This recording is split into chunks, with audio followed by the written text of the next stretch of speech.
Bonjour, je réponds aux questions de la semaine aujourd'hui. Comme vous pouvez voir, je suis dans un hôtel. Je suis en train de donner le cours du coaching double sur la rive sud de Montréal.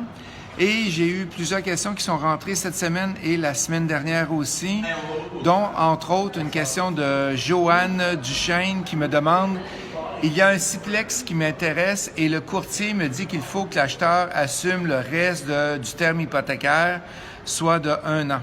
Est-ce bon de l'assumer et comment on procède pour nos calculs de rentabilité? » Bien, il manque un petit peu de détails, Joanne. Assumer l'hypothèque, ça veut dire que lui, qu'est-ce qu'il veut faire? C'est éviter la pénalité. Fait que s'il y avait une pénalité à payer pour 1 an, il faut regarder c'est quoi, lui, qui aura à payer.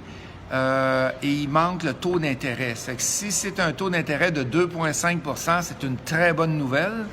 Au lieu de payer du 3, 3,5, 3,75 comme on paye présentement. Fait que si c'est en bas, ben c'est une bonne nouvelle. Et comment on procède? C'est tout simplement en allant voir sa banque. Tu vas te faire autoriser et ça va être transféré à ton nom. Et s'il manque une partie de la mise de fonds, tu vas avoir de la mise de fonds à donner aussi. Comment on procède dans le calcul de rentabilité? Ben, tu fais 2 scénarios. On a le calculateur de rentabilité que tu connais.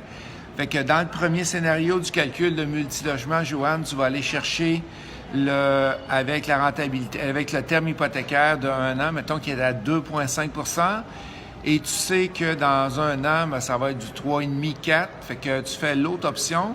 Fait que tu cliques sur « Ajouter », l'autre option, et tu vas aller être capable de faire tes 2 scénarios. Fait que tu vas voir la différence qu'il y a entre les deux. Et après ça, Joanne me dit « Merci beaucoup, continuez votre bon travail. J'adore vos capsules et j'en apprends beaucoup. » Merci. François Simon me demande « Je suis en processus d'acheter mon premier immeuble, un quadruplex. J'aimerais savoir comment procéder pour en acquérir 1 ou 2 par année. » Bien, il y a 2 façons de faire. C'est soit tu essaies de trouver la solution toi-même, ou tu viens suivre le coaching double, on va t'indiquer comment faire, mais sérieusement, comment faire, il faut que tu trouves des partenaires, à moins que tu aies beaucoup d'argent, et si tu es capable d'acheter en bas de la valeur marchande, ça l'aide aussi. Fait que premier immeuble, tu l'achètes en bas de la valeur marchande, et tu refinances au bout d'1 an, tu en achètes un autre. Tu achètes en bas de la valeur marchande, tu refinances au bout d'1 an, tu en achètes un autre. Et là, si tu veux en acheter 2, 3, 4, 5 par année, bien là, il faut aller vers du financement créatif, du partenariat, etc. pour être capable de le faire. Denis, qui est un peu le même style de question. Denis, je suis intéressé à investir dans les chalets locatifs. Comment peut-on acquérir plusieurs chalets, sachant que le financement pour ce type de propriété tient compte du ratio d'endettement personnel? La meilleure façon de faire, c'est d'aller avec une incorporation et trouver des partenaires qui vont investir avec toi. Donc, dans cette façon-là, ça ne tient pas compte de ton endettement personnel. On a MP Comité. Quel est le type ou la forme d'association à constituer lorsque 2 ou 3 amis veulent se mettre ensemble pour acheter un immeuble locatif au Québec?